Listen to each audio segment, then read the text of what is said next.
Hoje nesse vídeo em que eu vou falar sobre plano inclinado, novamente sobre física, e meu nome é Carlos, e eu quero te ajudar para que você entenda de uma maneira mais simples, de uma maneira não tão complexa, esse plano inclinado, que não é muito difícil não, mas antes de tudo, eu gostaria de te convidar para que você se inscreva no canal e dê um like nesse vídeo caso você goste, que isso nos ajuda bastante no nosso trabalho. Mas, sem mais delongas, vamos começar aqui o que de fato interessa, que é entendermos esse plano inclinado. Para início de conversa, é interessante a gente citar que o plano, na verdade, antes de começarmos essa inclinação, ele se trata de fato algo reto, mas alguém vai lá e o empurra um pouco para cima, fazendo uma certa inclinação. E essa inclinação vai interferir diretamente no movimento desse corpo, que a gente sabe que é acelerado, já que existe a ação de uma força resultante sobre ele. Mas eu gostaria também de citar que esse plano inclinado inicialmente não tem nenhum tipo de atrito. Então a gente vai perceber que uma dessas componentes da força peso será a força resultante. Mas por que eu falo componentes? Porque na verdade o movimento se dá ao longo desse plano inclinado. E é interessante a gente achar as forças, os vetores que estão nesse sentido. E dessa forma, como eu falo antes de começar todas as questões de dinâmica, é interessante também a gente desenhar todos esses vetores, todas essas forças. Então, quando a gente observa esse bloquinho aqui, em cima desse plano inclinado, se ele está em cima de uma superfície em contato com ela, existe uma força normal apontando para cima e fazendo o quê? Um ângulo de 90 graus com essa superfície. E a gente também sabe que estamos em um campo gravitacional e que esse corpo tem uma certa massa. Portanto, ele tem um peso que está apontando verticalmente para baixo. Bom, fora isso, é interessante também destacarmos as componentes da força-peso. Então, essas componentes que eu vou desenhar aqui estão direcionadas ao eixo X e ao eixo Y. Vamos aqui. O PX, que está na direção dessa aceleração, está para cá. O PX está na direção X. Cuidado com isso, tá? Direção X. Já o PY, ele aponta na direção Y, né? O nome já sugere. PY está aqui apontando na direção Y. Bom, mas você sabe que forma-se um ângulo aqui, ó. Esse ângulo que eu dou destaque. Esse pequeno ângulozinho aqui, ó. Entre PY e P.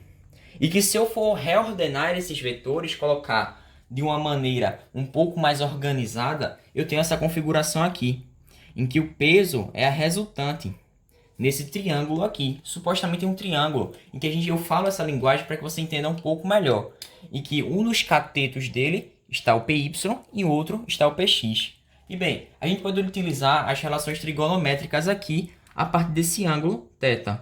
E se eu utilizar o seno que relaciona o cateto oposto, ó, o PX, eu tenho o P seno. Ou seja, P seno é igual a PX. E se eu utilizar o cosseno que relaciona o cateto adjacente, eu tenho o P cosseno, que é o PY. Portanto, a gente tem aqui essas relações a respeito dessas forças que estão presentes nesse plano inclinado, que corresponde, na verdade, às componentes da força peso. Então, existe outra situação em que esse plano inclinado pode estar em movimento, assim como esse bloco estará, tendo assim uma aceleração, ó, no sentido vertical, no sentido horizontal. Veja que ela está apontando horizontalmente. E interessante também, eu dou destaque, dou ênfase, que tudo está se movimentando aqui, tanto o bloco quanto o próprio plano inclinado. E se a gente for considerar uma aceleração típica, uma aceleração adequada, vale dizer que esse bloco aqui está em repouso com relação ao plano. Mas é importante também, importantíssimo, dou atenção para que você observe essa configuração aqui abaixo, em que eu só reordenei os vetores. Cuidado, tá? Não estou modificando nada, só reordenei. E se a gente sabe que a aceleração vai no sentido da força resultante, e que a aceleração ela está apontando no sentido horizontal, percebemos que também essa resultante estará no sentido horizontal. Portanto, eu posso conectar o vetor normal, a força normal, com a força peso e também com a resultante. Estando a resultante associada também todos esses vetores a esse ângulo aqui acima, que se chama θ. Chama arbitrariamente θ, mas pode ser alfa, beta, o que você achar melhor. E se eu aplicar tangente, que o que é tangente? O cateto oposto dividido pelo cateto adjacente. Acharemos algumas relações trigonométricas aqui. em que a tangente de θ corresponde ao vetor resultante, ou seja, a força resultante, e que o vetor adjacente, que a gente está considerando aqui o cateto adjacente, é justamente a força-peso, em que, desta forma, eu posso desenvolver toda essa equação, como está aqui representado, ó, de forma que a tangente de θ é igual a massa vezes a aceleração, ou seja, a força resultante, que está apontando no sentido do movimento, dividido pelo peso, que é massa vezes a aceleração da gravidade. Portanto, eu posso cortar massa com massa, né?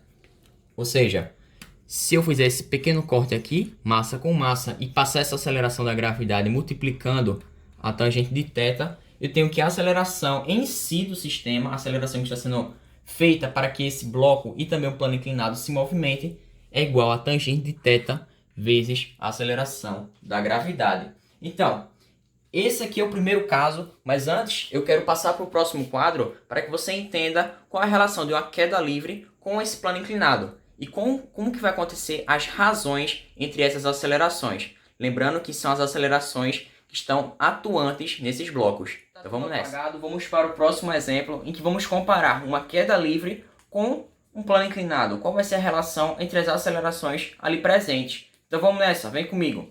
Se você for parar para perceber, numa queda livre não existe nenhuma velocidade inicial. Então a gente pode perceber que esse bloco de massa A, essa bolinha, ele vai descer somente com a ação da força-peso. A força-peso que vai promover essa aceleração que será correlacionada com a da gravidade, a aceleração gravitacional. Já no segundo caso, em que a gente tem um plano inclinado, a gente sabe que a força resultante vai ser o Px, uma das componentes da força-peso. E esse Px vai promover uma certa aceleração no bloco. Bom, mas antes de tudo, eu gostaria de ressaltar qual que vai ser essa aceleração promovida. Vamos lá. Se Px é a força resultante, então mg vezes o seno é igual a massa vezes a aceleração que vai nos importar aqui. Então eu posso cortar massa com massa. Portanto, estas massas não importam, não vai importar a massa. Ele vai descer com essa aceleração independentemente desta massa. E tal aceleração vai ser g vezes o seno de θ. Isso é importante a gente citar isso. Mas se você quisesse fazer de outra maneira, essa é somente a componente x da aceleração da gravidade. É só outra maneira da gente fazer. Eu só quis provar de outra maneira de que não precisa das massas para a gente achar essas acelerações. Então vamos lá. Se eu quero a razão entre a aceleração A, que no caso é da queda livre, e da aceleração B, que é do plano inclinado, eu somente vou fazer uma coisa simples, né? No caso de A aceleração vai ser a própria aceleração gravitacional, ou seja, o próprio Gzinho, dividido pela aceleração de B, que vai ser o que a gente acabou de achar. G vezes o seno de θ, né? Ou a componente x da aceleração gravitacional. Se eu corto G com G, vai na verdade nos informar aqui, ó, 1 dividido pelo seno de θ. Está a nossa resposta nesse primeiro caso, aqui que nos mostra a relação entre essas acelerações A e B. Mas não termina por aqui, porque quando a gente fala de plano inclinado, a gente pode também relacionar com o movimento retilíneo uniformemente variado. Mas, nesse caso aqui, eu gosto de brincar com os sentidos dos movimentos. Então, se você for parar para observar, eu tenho um pequeno bloco aqui que vai descer com uma certa velocidade. E ele, antes de descer com essa velocidade, ele não parte inicialmente do repouso. Cuidado, viu? Ele tem uma certa velocidade inicial aqui, ó. Ele tem uma velocidade inicial. Mas se você for parar para pensar, essa parte da hipotenusa do plano inclinado, ele corresponde ao eixo x. E esse eixo x, subindo, ele é considerado positivo. E descendo é considerado negativo. Bom, mas se a gente for parar para pensar um pouco, sabemos que o Px, a força resultante nesse caso, já que não estamos considerando atrito, ele vai apontar para baixo. Ele vai descer esse bloco. Portanto, eu posso considerar algumas consequências aqui. E dentre elas é a utilização dessa fórmula aqui, ó, o deslocamento de acordo com o movimento retilíneo uniformemente variado. E se a gente for parar para pensar um pouco e formos utilizar de forma prática tudo isso, eu vou considerar esse deslocamento como sendo x. Deslocamento x. A posição inicial vai ser qual? x0, né? Posição inicial é x0. Menos, por que menos? porque eu estou considerando aqui a velocidade inicial, que nesse caso vai promover uma descida. Porém, subir nesse plano inclinado é o que será positivo, né? Então, eu tenho que, na verdade, considerar menos.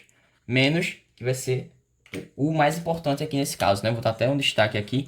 Menos V0t. Perfeito, menos V0t. Mas qual vai ser a aceleração que vai estar aqui presente? É que a gente acabou de achar. Nesse caso, a aceleração da gravidade para o eixo x, né? Ou seja, g vezes seno de θ. Mas também vale ressaltar que ela estará negativa. Nesse caso que eu estou brincando com os sentidos, tá? Que a questão nos exige fazer isso. Que ele está apontando no sentido da descida, porém o plano inclinado é positivo para cima. Então, portanto, tem que colocar menos aqui. Ou seja, menos g seno de θ vezes o tempo ao quadrado dividido por 2. E aqui está a nossa resposta, né? Já que a gente acabou somente brincando com esses sinais, ó. Ou seja, se a questão especifica que o sinal deve ser negativo para um certo sentido, positivo para outro, a gente tem que considerar quando a gente vai utilizar essa equação, que é justamente relacionando o deslocamento nessa trajetória. Mas a gente pode utilizar isso com exemplos numéricos, né? Usando exemplos numéricos, aqui está o nosso terceiro caso, em que eu vou usar basicamente o que a gente fez no primeiro, porém com exemplos numéricos. Então vamos lá. Nesse primeiro caso, nesse segundo, nesse terceiro, a gente falou de planos inclinados. Só que a gente não especificou nenhum ângulo em si, né? A gente não utilizou nenhum ângulo. E aqui ele coloca 30 graus. E, novamente, vai existir uma descida desse bloco. E a questão nos informa um certo deslocamento ao longo do plano inclinado. E ele quer saber qual vai ser o tempo decorrido ao longo de tudo isso. Então vamos nessa. Se eu quero saber o tempo, eu preciso saber qual vai ser a aceleração ali presente. E essa aceleração vai ser exatamente g vezes seno de θ igual à aceleração, já que não necessitamos das massas, né? A gente descobriu isso. Então, 10, que é a aceleração da gravidade, vezes o seno de θ, que é o seno de 30 graus, você sabe que é meio, ou seja, 0,5 é igual a essa aceleração. Portanto, ela é igual a 5 metros por segundo ao quadrado, né? Aqui está a nossa aceleração. Porém, se eu for utilizar novamente a equação que eu acabei de mostrar, que é o deslocamento igual a velocidade inicial vezes o tempo mais a aceleração vezes o tempo ao quadrado dividido por 2, eu posso realmente reelaborar ela. Posso colocar ela novamente. Só que como o deslocamento aqui nesse caso parte do repouso, eu vou ignorar essa parte do V0t. Não vai existir esse caso. Então, eu vou colocar aqui 10, já que é o nosso deslocamento, ΔS, igual ao quê? A aceleração, que é 5, vezes o tempo ao quadrado, dividido por 2. Né? E o que eu posso fazer? Simplificar, né? Posso dividir esse 10 com esse 5, dividindo ambos por 5. Então, colocamos aqui 2 e aqui 1, né? Já que eu simplifiquei ambos por 5. E eu passo esse 2 multiplicando. Portanto, o tempo ao quadrado vai ser igual a 4. E raiz de 4 é quanto? Você sabe que é exatamente igual a 2. Exatamente igual a 2. Aqui está a nossa resposta, são 2 segundos para que tudo isso aconteça. Mas calma aí que tem outros exemplos para que a gente fique fixo nesse assunto. Então, espera só um pouquinho, que já vamos lá. Aqui para o nosso outro exemplo, e que falaremos agora desse sistema em que mexemos também. Além do plano inclinado em si, temos polias, temos fios e 3 blocos associados a ele. Ou seja, uma coisa um pouquinho mais complexa, mas que com calma, a gente desenhando as forças, sabendo o sentido das acelerações, a gente vai saber desvendar o quanto que essa questão nos deseja, aquilo que ela quer na verdade. Então vamos nessa.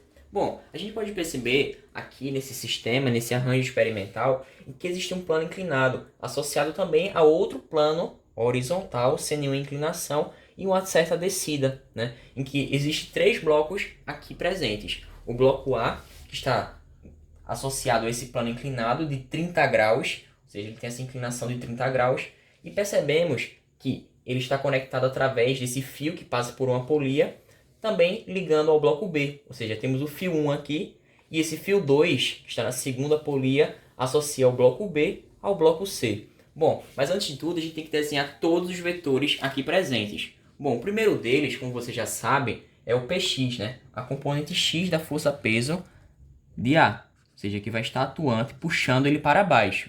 Logo, a gente não sabe ainda o sistema, tá? A gente não sabe qual ainda é a aceleração, para onde que ela está apontando, mas é interessante a gente saber desenhar cada um desses vetores, os seus sentidos. Bom, fora isso, temos também uma tração aqui, a tração 1, que corre ao longo desse fio 1, tá? Porque são dois fios diferentes. Bom, e fazendo par ação-reação com essa tração 1, temos também no bloco B, associado ao bloco B, T1, já que existe aqui um par ação-reação. E, além disso, a outra força atuante no bloco B é também a tração 2, né? A tração 2 atuando no fiozinho 2, atuando em todo esse trajeto. Por que eu não vou desenhar normal e nem a força-peso aqui para o bloco B? Porque, na verdade, elas não vão importar, né? O movimento não é na vertical, o movimento é assim na horizontal. Então, essas forças não vão interferir, elas têm equilíbrio dinâmico nesse sentido e direção também. Então, vamos lá. Observando agora o bloco C, o nosso terceiro bloco, percebamos também o par ação-reação, utilizando essa força T2 aqui, que corre ao longo desse fio e também atua nesse bloco C. Aqui também temos T2. Porém, a gente sabe que por ele estar no campo gravitacional e ter massa, ele também tem seu peso, ou seja, peso de C, está aqui presente, né? Bom, e aí? Agora que chega o nosso questionamento, né? Para onde que vai esse sistema? A aceleração aponta para cima, de modo que esse bloco aqui, o bloco C, ele desce, puxando todos os outros blocos, ou o bloco A desce, no sentido do plano inclinado, descendo mesmo, sendo influenciado por Px, puxando todos os outros blocos para a esquerda. Bom, para sabermos isso, temos que saber compreender quem vai ser maior, né? Se vai ser PC, o peso de C, ou Px de A. Qual dos dois vai ser maior? Bem, a questão nos informa alguns dados, né? Alguns dados a respeito de tudo isso. A massa de A equivale a 1 kg, já a massa de B e massa de C a 2 kg. E o nosso objetivo da questão é informarmos a aceleração presente nesse sistema. Mas bem, quem será maior? PC ou Px? Vamos ver. O peso de C pode ser compreendido como a massa vezes a aceleração da gravidade. A massa de C é 2 kg, a aceleração da gravidade 10. Portanto, eu tenho 20 newtons puxando aqui para baixo. Nesse sentido aqui. Já Px de A, eu tenho que utilizar o quê? Px de A é o peso de A vezes o seno de 30 graus. Nesse caso é 30 graus, tá? Porque é o ângulo. E seno de 30 graus é a metade, né? Meio. Então, eu posso colocar peso de A sobre 2. O peso de A é quanto? 10, né? Porque é 1 vezes 10, que é a aceleração da gravidade. E se eu divido 10 por 2, eu tenho 5 newtons. Portanto, a gente sabe que o peso de C vai ser maior que Px. Dessa forma, eu sei agora o sentido das acelerações. Ó. Ela vai correr para cima, para a direita nesse caso, e também descendo no sentido da força-peso, né? No sentido da força-peso de C. Bem, agora só nos basta aplicar a segunda lei de Newton para cada um desses blocos.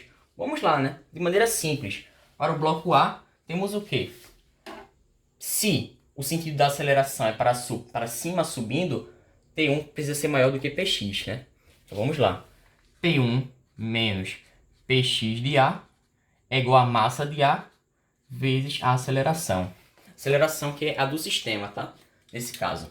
Bom, já para o bloco B, sabemos que a aceleração aponta no sentido para a direita, logo a tração 2 precisa ser maior do que T1, né? Então, somente basta fazermos isso, aplicar a segunda lei de Newton, né? T2 menos T1 é igual a massa de B vezes a sua aceleração.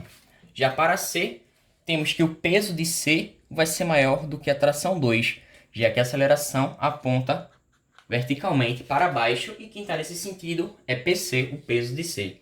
Então, para o bloco C, temos peso de C menos T2 é igual a massa de C vezes a sua respectiva aceleração. Agora é só ser feliz, porque eu vou cortar tudo. Vou somar todas essas equações e cortar. Eu tenho T1 positivo com T1 negativo. Posso simplificar. Eu tenho T2 positivo com T2 negativo. Simplifico novamente. Então, o nosso caso aqui, ó, ou seja, PC menos peso de X de A é igual à soma de todas as massas, ou seja, massa de A mais massa de B mais massa de C. Lógico, deixando em evidência a aceleração E temos essa nossa equação aqui. Essa nossa equação presente, já que eu somei tudo, tanto o primeiro membro como o segundo membro. E eu tenho aqui, ó, PC equivale a 20 newtons. 20 newtons menos 5 newtons, que é o Px de A, é igual a massa, a soma de cada uma dessas massas, que a gente sabe, ó, 1 kg para o bloco A, e para o bloco B e bloco C temos 2 kg. Portanto, 1 mais 2, 5 vezes a aceleração. Aqui eu fico com 15 e dividido por 5, já que eu vou passar esse 5 dividindo, como ele está multiplicando, portanto eu tenho a aceleração 3 metros por segundo ao quadrado. Aqui está a nossa resposta, mas calma aí, que temos mais outros exemplos, para que você entenda um pouco melhor cada um desses conceitos. Então vamos nessa, muito obrigado, espera só um pouco. E aqui estamos de volta para mais um exemplo um pouco mais diferente, que agora envolve uma polia móvel aqui nesse sistema de plano inclinado. Vamos ver como vai se comportar todas essas forças e para onde vai estar o sentido da aceleração, se é que ela existe nesse caso. Então vamos nessa. A situação demonstra aqui um plano inclinado em que existe um sistema em equilíbrio. Por isso eu falei se é que essa aceleração existe, já que está em equilíbrio, a força resultante é nula. Portanto, não existe nenhum tipo de aceleração aqui, nesse caso. E bem, esse bloco de massa de 8 kg está conectado a uma polia móvel. Essa polia móvel se liga ao teto e também a uma polia fixa aqui presente. E essa polia fixa o liga todo esse sistema a um bloquinho de massa M. E o objetivo da questão é sabermos quanto vale essa massa M. Bem, aqui temos um plano inclinado em que a gente sabe que forma um triângulo retângulo. E por formar-se também um triângulo, necessariamente a soma desses ângulos precisa ser 180 graus, né?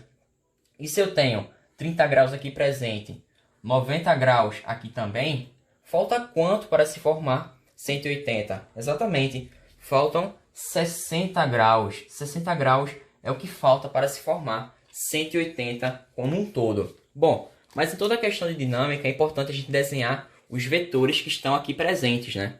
Bem, o primeiro deles, você já sabe, a componente x da força-peso, que vai estar aqui presente, atuante nesse bloquinho aqui, né? Componente x da força-peso. E como está num sistema equilibrado, a resultante é nula. Então vamos ver como é que vai se comportar tudo isso aqui. Se existe um cabo, existe tração. Então aqui, ó, ao longo desse fio que conecta a polia móvel, existe uma certa tração, T.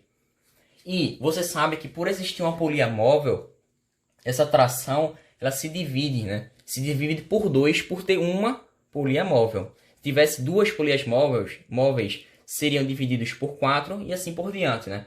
Então aqui eu posso dividir essa tração que vai para o teto como sendo T2, T sobre 2. E aqui a outra que segue para a polia fixa também como sendo T sobre 2. Bom, e agora, como estamos em um equilíbrio dinâmico, é interessante citar que o peso de M, né, seja atuante agora sobre o bloco M, seja o peso de M, precisa ser igual a quanto? A T sobre 2, porque essa tração corre ao longo do fio, chegando também nesse bloco M, ou seja, T sobre 2 está também aqui presente. Então, vamos colocar aqui as equações com mais calma, né? Px é igual a tração e peso de M é igual a justamente T sobre 2. Mas com calma. Vejamos que Px é o peso vezes o seno de um ângulo, né? Seno do ângulo que no caso é 60 graus. Que a gente pode colocar aqui, ó, em outras representações. Bom, o peso é a massa vezes a aceleração da gravidade. E a massa desse primeiro bloco aqui, que está no plano inclinado, é justamente 8 kg. Portanto, é 80 vezes o seno de 60 graus, que é raiz de 3 sobre 2, né? Importante saber essa trigonometria. E eu tenho 80 e logo abaixo 2. Eu posso simplificar tudo, né? Dividindo ambos por 2. Portanto, o peso de x, vou colocar aqui abaixo, ele equivale a 40 raiz de 3. E se o peso de x equivale a 40 raiz de 3, automaticamente a tração é igual a 40 raiz de 3. Bom, e se eu quero saber quanto que vale essa massa, eu posso relacionar tudinho com essa parte daqui da equação, né? Em que o peso de M equivale a T sobre 2. Então vamos nessa. Então, peso de M é igual a tração, que a gente acabou de achar, 40 raiz de 3, dividido por 2, né?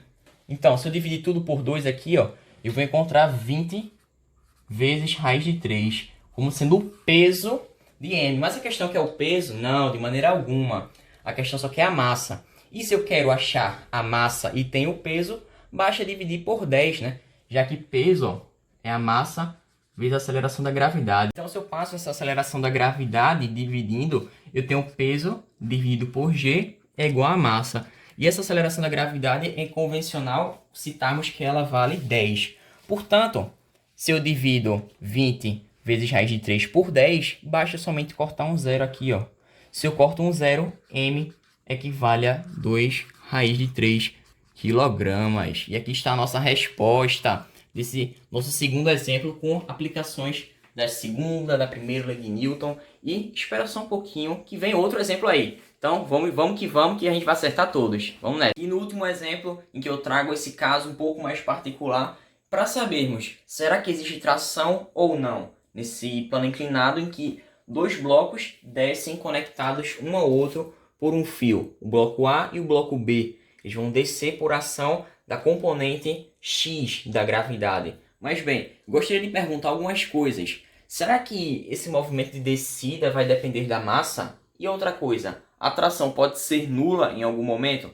Bom, essas perguntas de fato elas são congruentes com o assunto, né? Enquanto a gente vê que essa aceleração ela de fato vai ser independente da massa. Porque se eu pegar o peso, né? Peso e multiplicar pelo seno do ângulo, né? No caso, Px vai ser a nossa resultante. Você sabe disso, Px vai ser a nossa resultante. E como isso aqui vai ser a força resultante, que é igual a massa vezes a aceleração. Porém, o peso também é escrito como mg, né? mg vezes seno de θ, de alfa pode ser também, igual a massa vezes a aceleração. E eu tenho massa multiplicando dos dois lados. Portanto, eu posso cortar, fazer uma simplificação aqui, ó. Massa com massa. Logo, a aceleração da gravidade vezes o seno do ângulo é igual à aceleração em si. Portanto, em nenhum momento você viu massa aqui, né? Não tem massa em local nenhum. Então, o movimento de descida independe dessas massas. Logo, a aceleração é igual à aceleração da gravidade vezes o seno de alfa, já que eu estou pegando a componente x dessa aceleração gravitacional. Bom, e a gente sabe que essa aceleração também é constante, né? É constante e a mesma para o sistema. Para o sistema em que tem os blocos A e o bloco B. E se essa aceleração é constante, ou seja, a variação da velocidade é a mesma para ambos os blocos, bom, é interessante dizer que a tração, consequentemente, será nula, né? A tração vai ser nula. Isso é uma das consequências do fato dessa variação da velocidade ser a mesma, ser constante para ambos os blocos. Portanto, quando você vê um bloco assim, conectado ao outro, descendo o plano inclinado, você vai perceber que a tração nesse fio aqui, ó, é nula, beleza? Então esse aqui é o último caso em que eu dou destaque para você e eu te agradeço pela tua participação, pela sua paciência. Então, esse é o meu tempo de despedir de você. Espero que você, se você tiver gostado, deixe seu like, se inscreva e me espera aí que no próximo vídeo vamos falar sobre o plano inclinado, essas mesmas coisas, só que com atrito, uma força de resistência ao movimento. Então, vamos nessa e vai pro próximo vídeo aí.